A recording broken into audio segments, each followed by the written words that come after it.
하나님의 말씀 시편 92편 되겠습니다. 시편 92편. 지존자여 시편금과 비파와 수금으로 여호와께 감사하며 주의 이름을 찬양하며 아침마다 주의 인자하심을 알리며 밤마다 주의 성실하심을 베품이 좋으나이다. 여호와여 주께서 행하신 일로 나를 기쁘게 하셨으니 주의 손이 행하신 일로 말미암아 내가 높이 외치리이다. 여호와여 주께서 행하신 일이 어찌 그리 크신지요. 주의 생각이 매우 깊으시나이다. 어리석은 자도 알지 못하며 무지한 자도 이를 깨닫지 못하나이다. 악인들은 풀같이 자라고 악을 행하는 자들은 다 흥황할지라도 영원히 멸망하리로다. 여호와여 주는 영원토록 지존하시니이다. 여호와여 주의 원수들은 패망하리이다. 정녕 주의 원수들은 패망하리니 죄악을 행하는 자들은 다 흩어지리이다. 그러나 주께서 내 뿔을 들소의 뿔같이 높이셨으며 내게 신선한 기름을 부으셨나이다. 내 원수들이 보응받는 것을 내 눈으로 보며 일어나 나를 치는 행악자들이 보응받는 것을 내 귀로 들었도다. 의인은 종려나무같이 번성하며 레바논의 백향목같이 성장하리로다. 이는 여호와의 집에 심겼음이며 우리 하나님의 뜰 안에서 번성하리로다. 그는 늙어도 여전히 결실하며 진액이 풍족하고 빛이 청정하니 여호와의 정직하심과 나의 바위 되심과 그에게는 불의가 없음이 선포되리로다. 오늘 이 말씀은요, 안식일 날 아침에 찬양할 때에 드리는 시입니다. 찬양하면서 이 노래를 부르는 거죠, 이 시로. 근데 언제 하느냐? 안식일 아침에 제사를 드릴 때. 이스라엘은 예전에 늘 그 번제를 드렸어요. 양을 아침 저녁으로, 아침이 시작할 때 한번 제사 드리고 양 한 마리를 하나님께 온전히 태워드리는, 깨끗하게 해갖고, 그리고 안에 있는 내장을 다 꺼내고 가지런히 놓아서 불을 태워갖고 다 태워드리는 번제를, 하나님께서 흠양하시는 제사를 그렇게 아침에 한번 드리고 저녁에 드리는 거죠. 근데 오늘 드리는 이 시는요, 그 안식일 제사 드리기 전에 하나님 앞에 드리는 찬양입니다. 그래서 구전의 그 구전법으로 전해오는 그 법에 의하면은 이것은 아침에 시편 92편을 드렸던 곡이다라고 이렇게 적혀 있습니다. 그리고요, 이게 보면 악기가 나오죠. 시편금 나오고 비파와 나오고 수금이 나옵니다. 근데 시편금은 10가지 줄로, 이 3가지 악기가 다 현악기예요. 근데 시편금은 소리가 화려합니다. 줄이 10개가 있어갖고 이렇게 딱 치면은 굉장히 화려하게 나오는 거고요. 두 번째 나오는 비파는요, 이게 어떤 거면요, 소리가 제일 큰 그런 현악기예요. 근데 덩치도 제일 크고 소리도 웅장합니다. 그러니까 소리가 어떻겠어요? 첫 번째, 두 번째 현악기를 합치면은 이게 소리가 화려하고 웅장하겠죠. 그다음에 세 번째 수금이 나오죠. 이 수금은 다윗이 치던 그런 악기를 이 수금이라고 하는데, 이것도 하프거든요. 이것도 현악기인데, 이거는 어떨 때 쓰는 악기냐? 경쾌하고 화려한 곡에 쓰여지는 악기입니다. 어두울 때는 이 찬양을 안 하죠. 무슨 장례식장이나 뭐 그럴 때 이 악기는 쓸 수가 없는 거예요. 그래서 소리가 굉장히 맑고 경쾌하고 아름다운 겁니다. 그러니까 안식일 날, 원래 유대인의 안식일은 토요일 날 아침이 아닙니까? 그 안식일 날 제사를 드리기 전에 지금 이 세 악기를, 시편금, 비파와 수금을 쓰는 거죠. 그럼 분위기가 어떻겠어요? 굉장히 밝고 경쾌하고 화려하고 웅장한 겁니다. 이게 무슨 경건하게 한다고 막 엄숙하게 드리는 게 아니라 굉장히 파티를 하듯이, 잔치를 하듯이 이 악기들을 다 이렇게 치면서요, 하나님 앞에 기쁨으로 노래하는 찬양인 것입니다. 그래서 이 시 자체가요, 굉장히 밝고 기쁘고 감사함으로 가득 차 있는 것입니다. 그러면 시인이 무엇을 찬양하고 노래하냐? 이 92절의 번역을 좀 다시 바꾸면은, 하나님 지존자여, 내가 이게 참 좋습니다. 뭐가 좋냐? 내가 여호와께 감사하고 주의 이름을 찬양하는 게 좋습니다. 왜 찬양하고 무엇을 감사하느냐? 주님, 아침에 주의 성실함과 밤에 아침에 주의 인자하심과 밤에 주의 성실하심을 알리는 것이 이 찬양으로 감사로 알리는 것이 너무 좋대요. 근데 무엇과 함께 알리느냐? 시편과 비파와 수금으로 이것을 알리는 거랍니다. 이 본문의 내용을 좀 그 문자에 가깝게 번역하면 그렇습니다. 2절에 그래서 이게 그 하나님의 은혜와 사랑에 막 너무 흥겨워서 너무 기뻐서 감사해서 어쩔 줄 몰라서 드리는 찬양이 이 시편 92편이 되는 것이죠.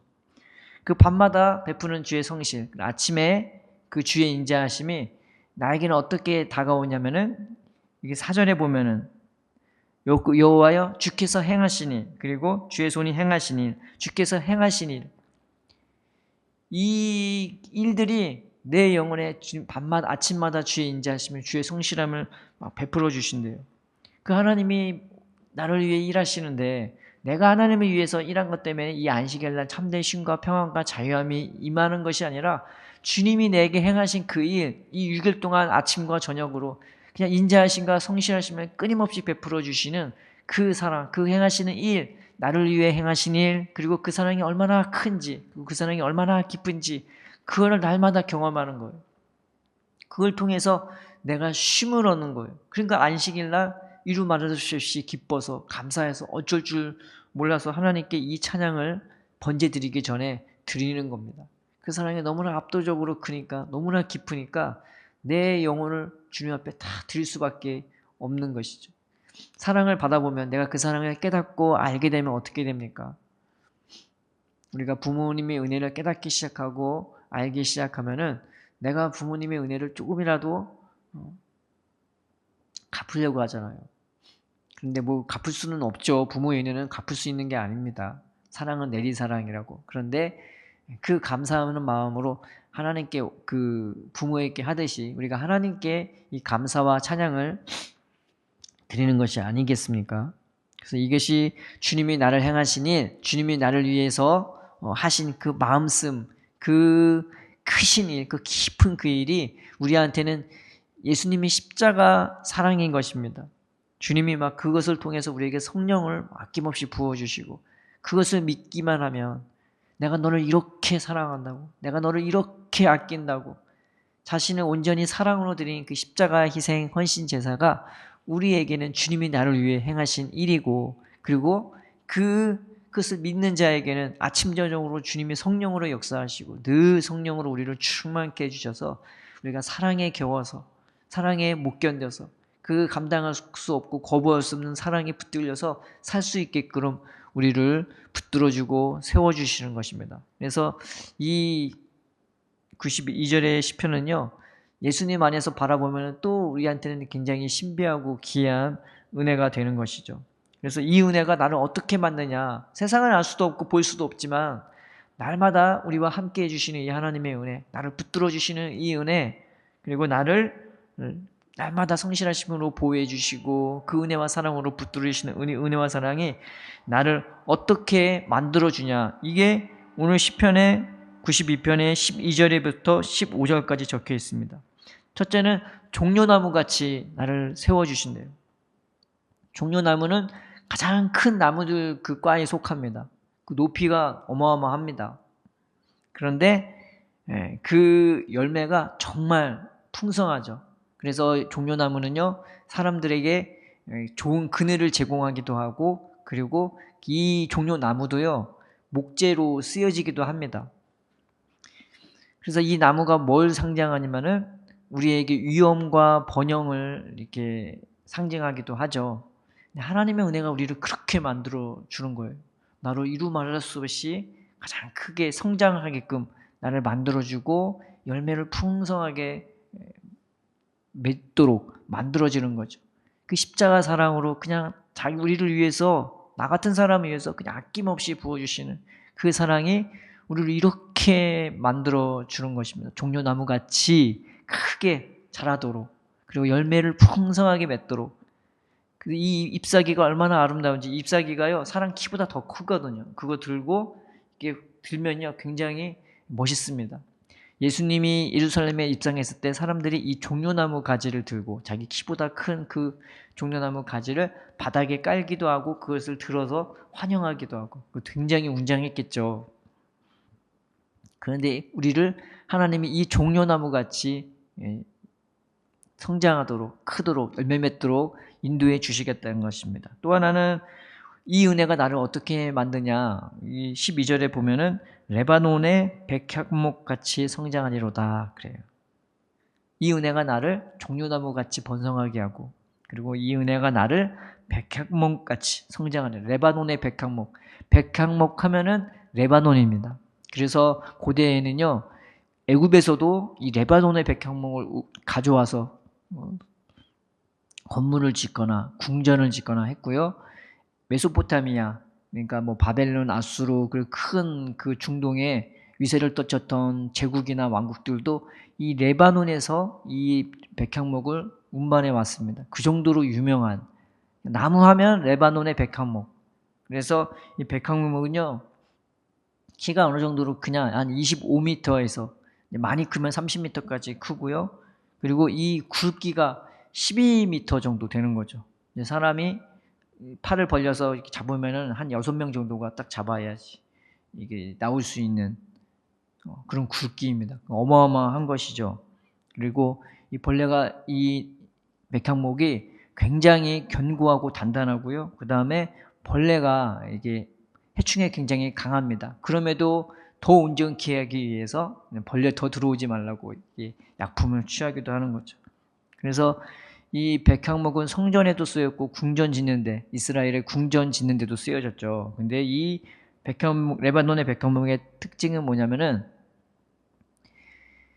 굉장히 웅장하고 으리으리한데 이게 바위에도 성장할 수 있대요. 그래서 바위를 뚫고 거기서 이 뿌리를 내릴 수 있는 거래요. 그래서 그게 뿌리가 얼마나 견고한지 이 나무를 능히 지탱하고도 남는답니다. 그래서 레바논은 바위 위에서도 성장할 수 있는, 능히 그 본체를 유지하도록 굳건하게 붙들어주는 뿌리가 된다는 거죠.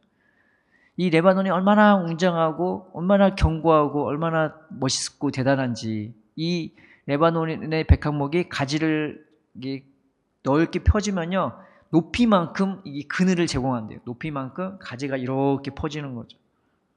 굉장히 얼마나 웅장하고 화려하겠습니까? 나무가 큰데 이렇게 그 키만큼 그 넓이의 그늘을 제공하니까 이 레바논은 나무들의 왕자라고 표현이 된답니다.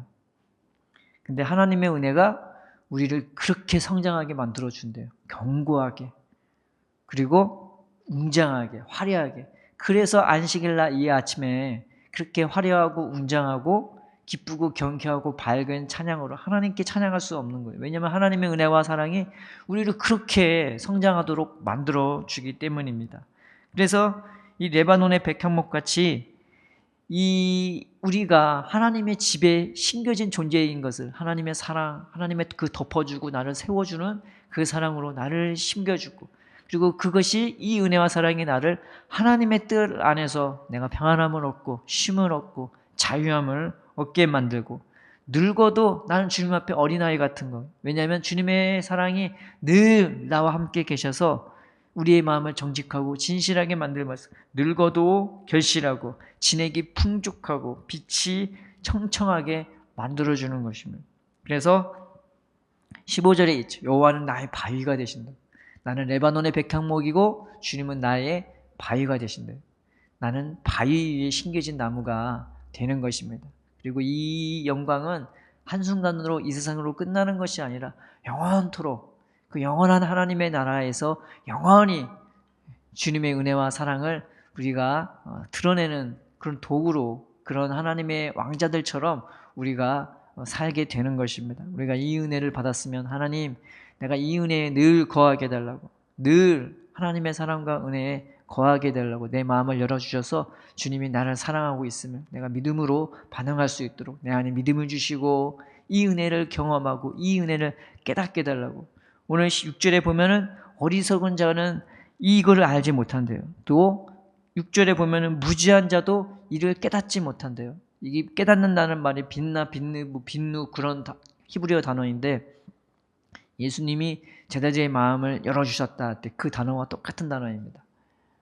마음하고 다른 단어이고 깨닫는데 마음으로 깨닫는 거예요. 하나님의 은혜와 사랑이 우리 심령에 막 물밀듯이 내 영혼을 주장하는 거고 그 은혜를 내가 날마다 경험하는 이 실질적인 은혜인 것입니다. 세상에서는 우리가 지식이 없고 좀 연약할 때 몰지라도 우리가 이 은혜에는 깨어있는 자들이 되기를 원합니다. 늘 언제나 그 십자가의 사랑으로 나를 한결같이 붙들어 주시고 하루하루 나를 그렇게 일어나게 하고 그렇게 자게 하는 그 하나님의 은혜와 사랑이 우리 안에 충만하게 임하기를 바랍니다. 악인들은 이거랑 상관이 없죠. 그냥 풀같이 그 잡초가지나 풀 보면요, 어느새 보면은 내 무릎 높이까지 자라 있고 어느새 보면은 막 내 허리 높이까지 자라는. 잡초 베는 일이 참 힘들죠. 근데 세상은 그렇대요. 악인은 그렇대요. 7절에 보면은 악인들은 풀같이 자라고 또 흥황해 보인다 하더라도 결국 바람에 나는 겨와 같이 날아가 버립니다. 인생 뭐 엄청난 차이인 것 같아도 나중에 죽을 때 보면은 다 똑같지 않습니까? 죽음 앞에 누가 장사가 있습니까? 그러나 하나님 앞에 살아가는 자들, 그 은혜 안에 살아가는 자들은 죽음 앞에 더 떳떳하고 더 담대하며 더 하늘의 소망으로 죽음 가운데서도 평안히 잠을 잘 수가 있는 것입니다. 우리가 이 새벽에 하나님, 내가 하나님 은혜 안에서 태어나고 자라나고 성장할 수 있는 자가 되게 달라고, 그 은혜 안에서 내가 번성할 수 있게 달라고, 이 은혜와 심령을, 이 은혜와 사랑을, 그 십자가 사랑을 나를 위해 아낌없이 자신을 내어주시고 부어주시고 성령으로 충만케 하시는 이 은혜로 오늘 하루 내가 주님의 그 나의 바위가 되시는 하나님의 사랑에 내가 심겨진 백향목이 되게 해달라고 우리가 기쁨으로 감사함으로 기도하며 주님과 동행하는 하루가 되기를 주님의 이름으로 축원드립니다. 사랑의 하나님 아버지, 우리를 주님의 백향목으로 부르신 이 은혜와 사랑에 감사를 드립니다. 오늘 하루하루 그 은혜와 사랑으로 우리가 주님의 집에 심겨지고 주님의 뜰 안에서 누리는 참된 쉼과 평안을 누리게 하여 주옵시고, 주님이 나의 바위가 되심으로 말미암아 그 어느 것도 깨트릴 수 없는 그 바위에 심겨진 백향목이 될 수 있도록 우리의 삶도 우리의 중심도 우리의 인생도 주님이 양육하여 주시옵소서. 하나님께 감사와 영광과 존귀와 찬양을 올려드리며 예수님의 이름으로 기도드립니다. 아멘.